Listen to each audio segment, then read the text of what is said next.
Love the whole lineup of them. Yeah. This one is being from the new show. I sense something. Some great new features on it. It's just Presence I've not felt since. Whoop. Here I come. it's chef's kiss to the Chef's kiss. chef's kiss to chef's kiss. Oh! That's my line! That's my line!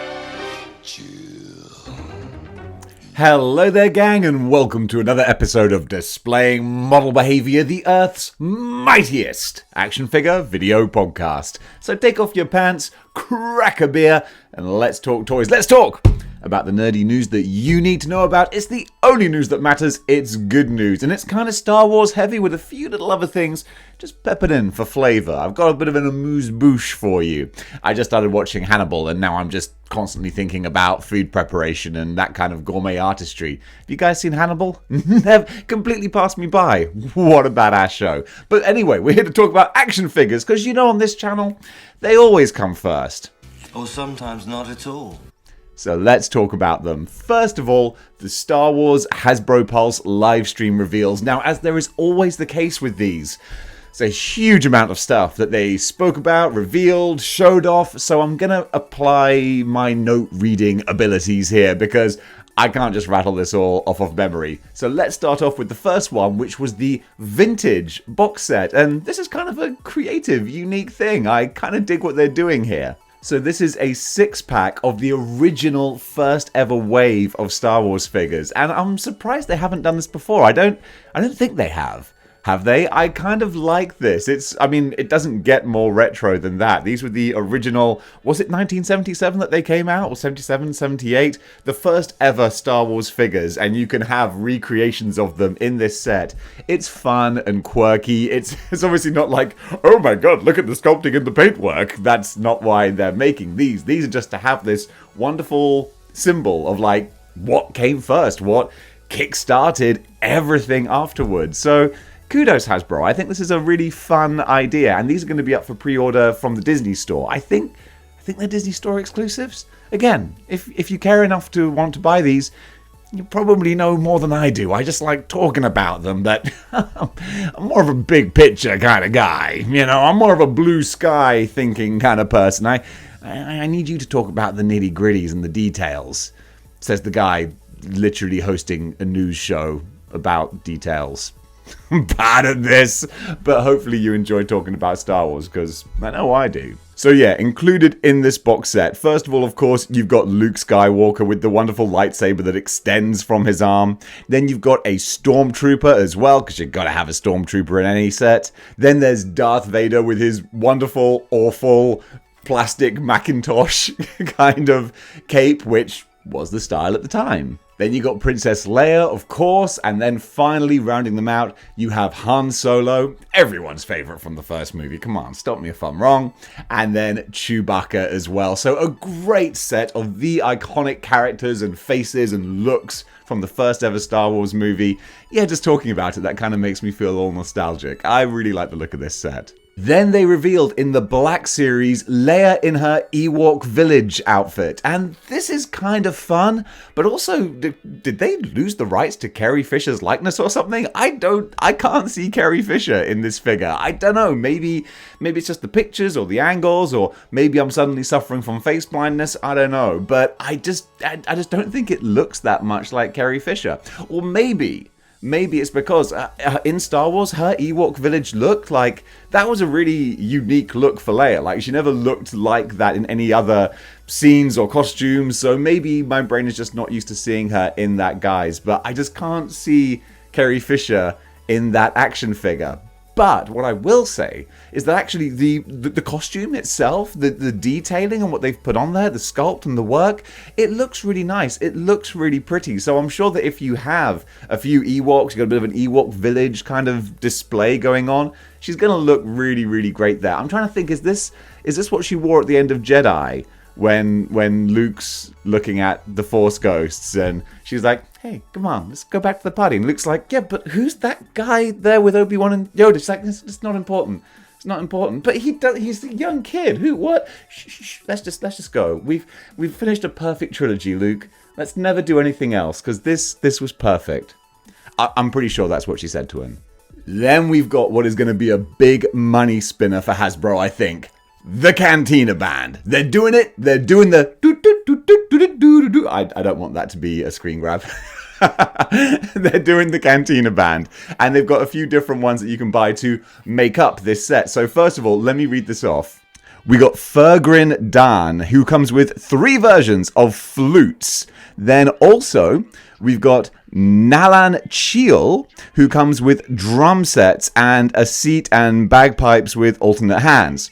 So these 2 guys together, how many are in the Cantina Band? Is it 3 or 4? Because I know it's more than 2. And that's as good as my Star Wars knowledge gets. It's more than 2 and less than 100. So, yeah, let me do a bit more research on that. I say let me do a bit more research. I'm not going to. But I'm going to assume that people are going to tell me because you always do. I rely on you. I rely on you a lot. Not just for like information, just generally. I rely on you guys. Appreciate it. Thanks for coming.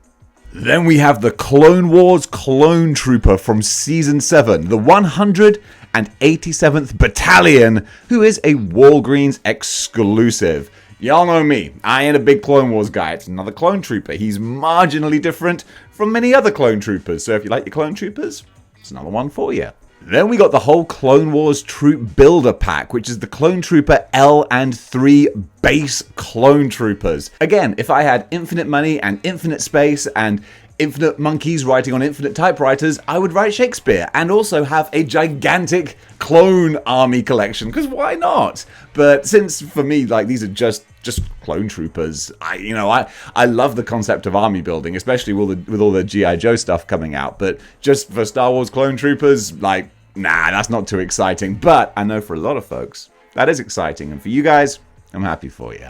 Then we got Ashoka's 332nd Clone Trooper carded vintage collection figure. And I feel like in my brain that kind of sums up like, which Clone Trooper is this? Oh, this is the 332nd one. All right. Can't wait for the 333rd one. I hope that this current one is better than the 331st one. I know I'm being facetious, but I'm a dick. Just sometimes I make fun of stuff that I'm not into because even though it's valid, I don't get it. Therefore, I fear it, and I must mock it. Then they got the Mandalorian Super Commando carded figure, and this one actually looks kind of cool because the Mandalorians always look kind of cool. Just more exciting sort of looking. Kind of makes you think that maybe in the prequels, if they had made the good guys more like Mandalorians or more unique characters and not generic clone troopers, it would have been more interesting. Would have been a lot more interesting. Shame. Then we've got Jedi Anakin Skywalker Attack of the Clones photo real with the alternate mech hand. Now let's go straight on to the next one with Stormtrooper Commander Gaming Greats, the Force Unleashed carded figure. Then after that we have the vintage Heavy Assault Trooper Gaming Greats Jedi Fallen Order cannon with shields. And actually I gotta say, the blast effects with the shield, like that actually looks kind of cool. I kind of dig that. And then we've got the New Republic security droid. And I gotta say, I really kind of like this because I just like generic droid-looking characters. And they, when they're from Star Wars, they look just brilliant. You can put them with any kind of cosmic sort of display and they just work. So actually, I kind of like this guy. Then they had a couple of roleplay items. And first of all, it was the Darth Vader helmet. And this did look pretty awesome. At first, I was like, haven't you done a million Darth Vader helmets? And yes, they have, but this looks like a good upgrade if you haven't got a Darth Vader helmet, or if you are like a big into your role playing and you want to be able to get like a great new version of this for your cosplay. It looks really nice. I like the fact that you can disassemble it and you've got all the cool circuitry and all the stuff inside the main headpiece. That's really wicked. And they were talking about the breathing sounds and all that kind of stuff. So yeah, that does look pretty cool. If you want to bring your cosplay game up, then that's definitely a pretty wicked one. And then also on top of that, keeping with the Obi Wan TV show type hype, they've got the Obi Wan lightsaber. And I've never owned like a prop replica lightsaber. I've always been tempted. I've always been really tempted because they do look cool. And this one in particular looks kind of beautiful. They've really done a great job. Dare I say, mwah, chef's kiss. No, wait, shouldn't bother. They already did. And I'm kidding. Like, I don't think they copied my chef's kiss. Everyone does chef's kiss. It's like that's been around for centuries. Literally. Actually, where did mwah, chef's kiss come from? I mean, besides a chef in France. Bah, I'll look it up. And by I'll look it up, I mean I will never look it up. But yeah, the Obi Wan lightsaber looks super pretty, and it's got all these pre-programmed noises and crackles and sounds. I think they really pushed the boat out with that one, and it shows. It looks good. Then finally, for the pipeline reveals, they have teased the HK-87 droid and also Luke Skywalker from The Mandalorian. And that does it for my very ill-informed and terrible wrap-up of the Star Wars Hasbro Pulse stream. Keeping with the Star Wars hype, Hot Toys have revealed a whole bunch of 1/6 scale figures that you can start saving up for, because as always with Hot Toys, they look absolutely stunning. What do you expect? Man, again, I'm so envious of the people who have just all the space and all the money and all the detolfs to fill with these just incredible looking figures. So let me just run through specifically what they were revealing here. So this was episode 2, Attack of the Clones, kind of themed here. So first of all, we had a clone pilot who looks kind of cool, you know, in his sort of typical clone armor. Then we have a Geonosis battle droid. And again, like I said before, just the droids from Star Wars, I think they have cool designs. They always look pretty wicked. Then we've got a clone trooper who does exactly what he says on the pack. That is a Hot Toys clone trooper. Then we've got R2-D2 and C-3PO. And you know, especially when it's Hot Toys, and if they're robots, it's just chrome and metal, so there's not even a facial likeness to get right. It's just, they just look like miniature props from the movies. Yeah, they look really awesome. So once again, bravo Hot Toys, yeah. You're kind of killing it with these. Now going over to more classic action figures, we have some exclusive images. And when I say we, I mean Toy Arc and I think maybe TNI News, the general media, have some exclusive images. They're not so exclusive anymore, are they? Get to the point, Dave. Of the GameStop McFarlane Spawn variants. So we have Gunslinger Spawn on his horse. And as we sort of saw when Todd did the video reveal, like, he doesn't sit great on the horse. I'm sure if you're gonna like fudge him down and maybe heat him up a little bit, get a little bend and stretch, it'll probably sit better eventually. But he does come with all the accessories that the previous versions, the previous 2 versions, he is milking this a little bit, but it's a very popular look for the character. So he's got the Gatling gun and all the other weapons and whatnot. So if you don't have any of the previous ones, then hey, maybe it was worth hanging on. Now you can get him with the horse. If you have either of the original ones, like, how much do you want a horse? Basically, because the figure is very much just the figure. And then of course you've got the clown with all of his weapons and whatnot, and he's just got some blood on his hands. I don't see like a huge kind of appeal to that. I don't know how well the clown sold. I'm guessing that maybe that wasn't such a big one. I don't know. I've not seen any numbers or anything, but I feel like that was kind of pushing it for a deluxe figure, because like clown's like meh, kind of average, and that's like, well, how do we make it deluxe? Well, just give him all these rockets and guns and stuff, and it's like, I don't know, man. I don't know if that's going to appeal to people. Did it? Only Todd McFarlane knows for sure. Now NECA have kicked off their Monster Mayhem reveals with full photos of the April O'Neil Universal Monsters TMNT mashup figure. We kind of spoke about this on the last one, so I won't dwell for too long, but the pictures look super pretty. They're not really showing us anything we don't know about the figure from the stop motion reveal, which was that. Haha. Mwah. That was Chef's kiss. But she looks nice, as you would expect. What's kind of exciting now is it is Monster Mayhem. So we're going to get more monster-related reveals throughout the rest of this month. So that's one to look forward to. And NECA, like, you don't want to overhype these sometimes, because, like, it could be anything. It could be a full amazing figure reveal, or it could be like a little bit of box art or something. So it's going to be fun just to track whatever they kind of partition out throughout the next few days. That'll keep things interesting. So yeah, watch this space. And speaking of Monster Mayhem, NECA have shown some images of their Invisible Man figure coming out. They're just a little preview, a little snifter of what's going to be coming. So if you want more of your classic Universal Monsters style characters, then boom, straight off the celluloid onto your shelf. So just like Frankenstein's monster, the Mummy, the Wolfman, Invisible Man, he's right up there. He's like the Avengers of Universal Monsters. He's not an A-lister, but he's kind of a Black Widow, Hawkeye kind of level villain, I think. So he's going to look great. You know he is. It's Neca, so he's not going to have like the most crazy articulation in the world. Might feel a little bit fragile sometimes, but the details are going to be beautiful with the presentation box as well that you know Neca always comes with. He's going to be one to watch. Going over to Hasbro and Transformers, and over on Hasbro Pulse they've revealed more Shattered Glass figures. And I really love the whole Shattered Glass concept. It's just fun. Evil versions of Transformers, well, evil versions of Autobots and good versions of Decepticons. I always find this gimmick really, really fun. And I suppose that like we kind of have that in Marvel as well, just like heroes have their counterparts and whatnot. But I would actually just love to see a completely flipped Marvel Universe sort of range where it is like a world where Spider-Man is evil and Carnage is a good guy, which they kind of did with a story called Axis where the universe kind of flipped, and that was fun for a short time. I'd like to see more kind of gimmicks like that. But yeah, with this Shattered Glass one, we've already seen Ultra Magnus. There's also a Shattered Glass Blur, which is great because Blur's just annoying anyway, so why not make him a villain? He's already a heel as far as I'm concerned. So these are fun to look at. Go check them out on Hasbro Pulse. And while you're there, you can check out Galvatron and Blaster. And these two, again, straight from the 1986 Transformers movie.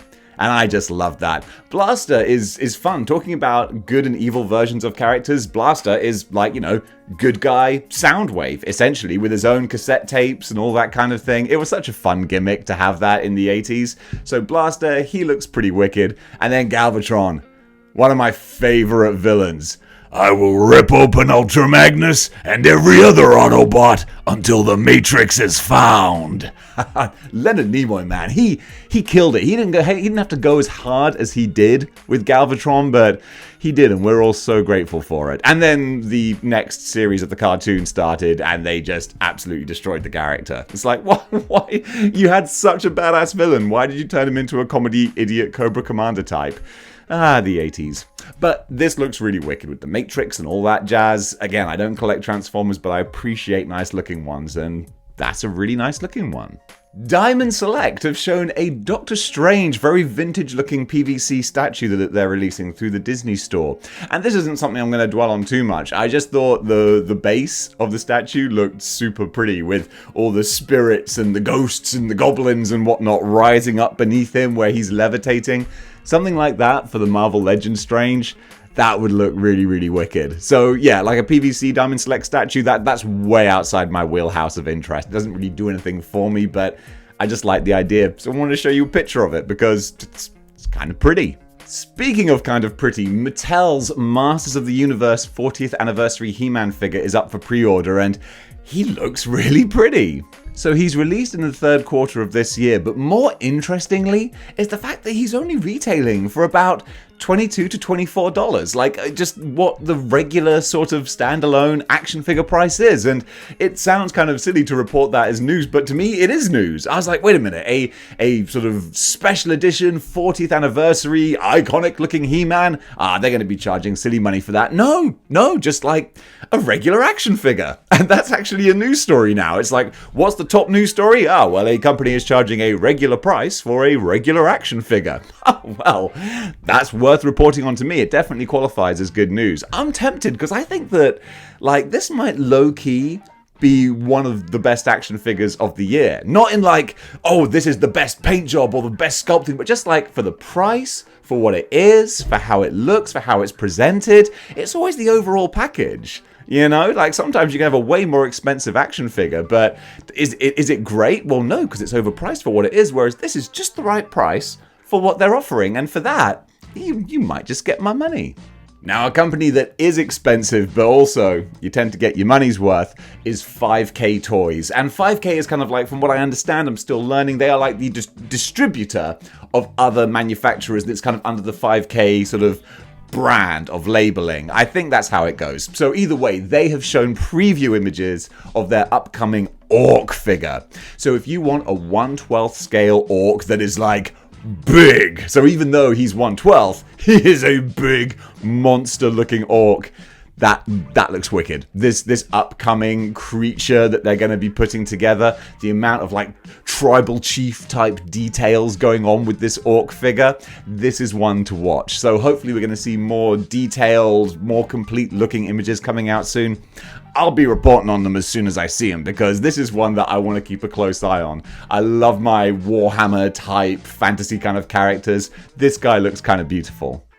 And keeping with 5K Toys, they have also revealed images of their Mr. Knight figure. We're done with Moon Knight now. It's finished, and in my opinion, it would have been a good movie.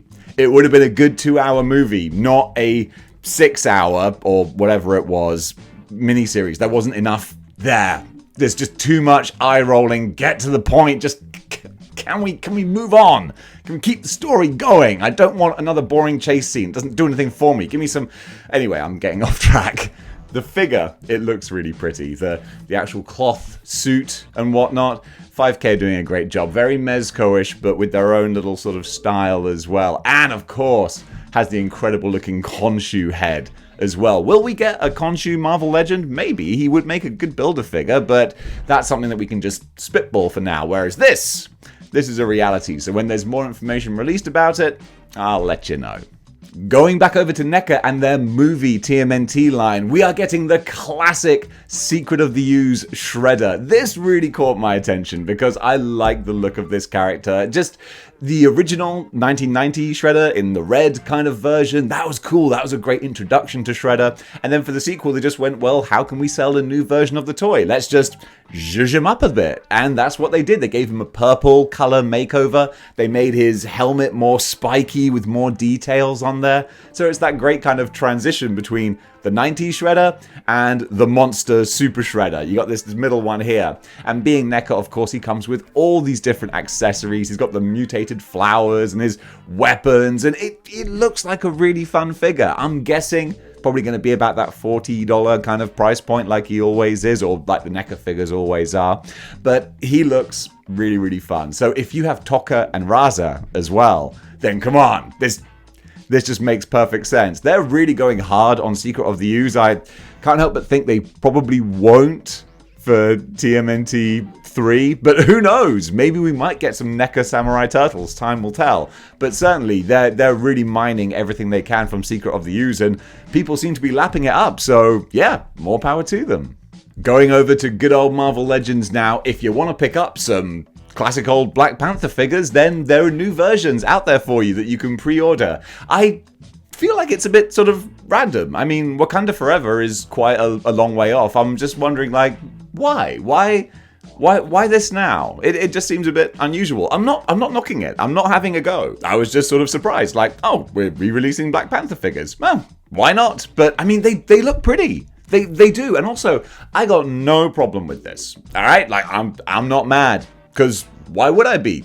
There's no Build-A-Figure, there's no cheeky 2-packs, there's no, like, you know, price gouging in that regard or anything. It's just, hey, if you want these figures, you can buy them. If you don't. I'm fine with that. So, yeah, that doesn't really get me too excited, although the figures do look nice. I think the Killmonger, in particular, I think he looks really cool. I think they like sort of the Jaguar look and the paint job and all that kind of stuff. So if you want to upgrade your existing figures, then you can do. You've got that option. But if you don't, then you're not really missing out too much. So that seems absolutely fine. There's a couple of exclusives. So Black Panther himself is a Walmart exclusive, and M'Baku is a Target exclusive. So you might have to shop around for those. But I think it's kind of nice. If you missed this wave the first time round, you can go out and buy them all individually, and yeah, that's kind of cool. Hot Toys are going back to Spider-Man No Way Home. They are not wasting any time. As soon as sort of all the characters came out and the movie was released, they were like, right lads, let's do this. Let's get to work. So we're getting Jamie Foxx's Electro. Spider-Man. He was such a cool, Jamie Foxx, man. I'm so glad he had a second go round with the character, because even in Amazing Spider-Man 2, I was like, you could be really good. I can see the goodness just covered up by a terrible movie, and it's such a shame. And then, man, just real human Electro with the Stark reactor type suit and all that kind of stuff. He just looks wicked. So this is great. They're doing Green Goblin and Doc Ock, and of course they are doing the 3 Peters. So this is going to be a very expensive collection if you want to pick them all up. But hey, come on, at least you can see where your money's going. The Jamie Foxx likeness looks incredible. Really, really great work. This is going to be one to watch. So he's going to be priced for $285. I don't have a release date yet, but as soon as I get one, I'll let you know, or when he's up for pre-order. It might even be now, because some of this news, a couple of days out of date. That's what you get for going on holiday. But yeah, check him out and keep your eyes open, because he looks wicked. Kotobukiya are giving us a couple more Bishoujo style statues, and you know me, I'm not a big statue guy, but I'm also a sucker for anime cheesecake, so of course I'm going to cover it on this channel. So we got, first of all, Kate Bishop from Hawkeye, and this is very much more sort of the style of Kate from the comic books, and she's got Pizza Dog as well, and I can't really sort of sell you too much on statues, because what am I going to talk about? Like, you can see them. There's not really kind of like articulation to point out or anything. It's just, that's the statue. Doesn't it look kind of cute, fun, ridiculous, cartoony, and pretty? Yeah, it does. So enjoy the images. And if you are a statue type person, then you can pick this one up and she'll look super fun. Then also looking slightly more risque, they have Lilith from Darkstalkers. I love my 90s 2D Capcom beat 'em up, so Darkstalkers is right up there. And Lilith, one of the most iconic characters from that franchise, with the crazy sort of design and very kind of elegant and kind of sexy and badass and wicked. You know, just like me. It takes one to know one. Sexy, badass, wicked. That's my brand. So yeah, if you want another cool looking Bishoujo Kotobukiya style statue, this is another one to go for. They're both going to be retailing for about $140, give or take, and released in Japan around about November of this year. So probably going to be filtering out early next year across the rest of the world. So yeah, keep your eye out and let me know if you are into statue collecting, because I only cover them a little bit on this channel just because it's fun to point out how pretty and awesome some of them look, but it's never going to be the model behavior wheelhouse. But yeah, are you a statue person? Let me know. Over in TV news, HBO Max have announced a Peacemaker spin-off show starring Viola Davis, who plays Amanda Waller in Peacemaker, and that's all we sort of know at the moment. Peacemaker seemed to be a big hit for them. It got great reviews. I really enjoyed it. John Cena was fantastic. They've set up a good universe to build off of. So I can be assumed that maybe it's going to be sort of Suicide Squad-ish, with Amanda Waller kind of manipulating people and getting folks to do her dirty work, all that kind of stuff. We don't know. We can only speculate.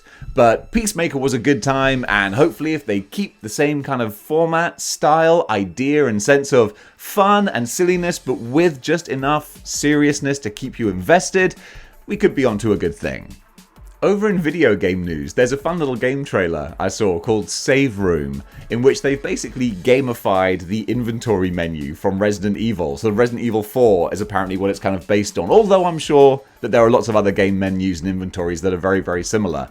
But it looks like a fun little puzzle game where you basically have to sit back and arrange your inventory in certain ways to kind of complete the puzzle and get everything to fit and make it all work. And for me, with my brain, sometimes that could be really, really appealing, especially if it has that sort of Resident Evil survival horror kind of vibe to it. So I'm going to watch out for this one quite closely. If it's available on Switch, then that might be a nice one that if you ever want to just chill out for a Sunday afternoon and let your brain rest, or sort of work while resting, you know what I mean, then this could be a fun one. So yeah, I'm going to keep an eye on this game.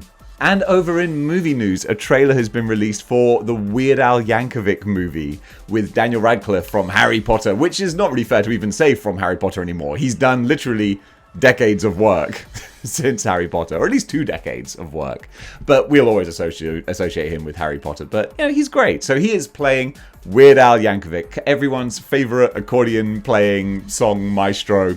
I think there's so much goodwill just for the human being that Weird Al is. Like, who doesn't love Weird Al? He's just like everyone's favorite crazy uncle. So this is a movie that I'm really looking forward to. I think this could be great fun. So yeah, you can color me hyped for it.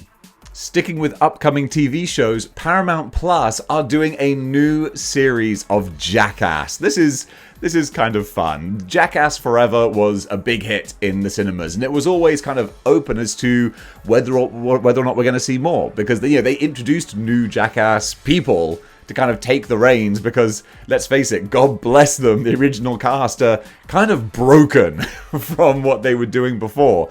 And God bless you new folks, because that's something for you to look forward to. But it seems like there's a lot of money still to be made in the Jackass franchise, and a lot of people still get a kick out of it. I know I do. Slapstick comedy, people getting physically hurt, it just tickles me. Not in a sadistic way, just in a, oh, that was hilarious, oh good, they can still get up, excellent kind of way. So yeah, I'm kind of excited to see more Jackass. And finally, just to wrap things up, Disney released a badass looking poster for the upcoming Obi Wan show, which is just the last little bit of hype. I mean, it's right on our doorstep. It's only a couple of weeks away. We're knocking on the door of Obi Wan with a new trailer as well, actually. Kind of buried the lead there. I just thought the poster looked really cool with Darth Vader kind of looming there in the background. But yeah, we got the whole new trailer, and I'm looking forward to this. I hope it's good. I don't feel like Disney Plus have necessarily really got the formula for TV shows yet. I feel like they have like a story that is a movie story, and then they just stretch it out over 6 or 8 episodes. And I'm like, no, you have to have like a story structure that works like this. And I don't feel like they've done it yet. But I hope they can. I hope they can crack it. Because there are so many great TV shows, but it's because those shows have been designed to be TV shows, like Breaking Bad or Hannibal, like I was mentioning, or Ozark or anything. Those were designed to be like, no, this is a story that can be told throughout this long way. Whereas I feel like Moon Knight, Captain America and the Winter Soldier, Boba Fett, which was awful. They're all small stories that are then stretched out without enough there to really keep you on the edge of your seat. So if Obi-Wan can actually do that, oh, I'll be all on board for it. I want to be impressed. I want to be excited. Disney, let's see. This is because also I'm this close. I'm on a razor's edge. I'm about to cancel that old Disney Plus subscription. So this is literally your chance to keep my £7 or £8 a month, however much it is. Give me a reason to stick around. Make Obi-Wan that show that I'm like, oh, I gotta watch the next episode. Because previously with all the other shows, it's like, I gotta watch the next episode. So yeah, we'll see about that. But fingers crossed, this one delivers. And folks, that does it for Good News for today. Thank you so much for watching. What did you think about the items covered? Comment below, let me know. And also, if you like what you see here and you want to support the channel a little bit further, there's a couple of ways you can do that actually. First of all, I would show off my badass Model Behaviour t-shirt, but I'm not wearing it because I have to wash it at some point. But you can go over to teespring.com if you want and pick up one of your own. Check the link in the description below. Also, there are YouTube channel memberships now, which are kind of fun. So if you sign up to that, then when we're doing live streams and live chats, you have like a special icon, an indicator and all that kind of thing to show how long you've been a YouTube member. That's super fun. And also, if you want to, you can go over to patreon.com/display model behavior, just like these saviors of model behavior did, and you can throw a couple of shekels my way and enjoy the exclusive videos on there. And if you're wondering, well, should I go to Patreon or should I go to YouTube memberships? Like what's better? Same stuff is on both. So you ain't missing out if you do one or the other, because I have no idea what works out better. I don't know. I'm just a dude in front of a camera. So guys, thank you very much. That's all the shilling for today. And until next time, that was a good one. Keep displaying model behavior.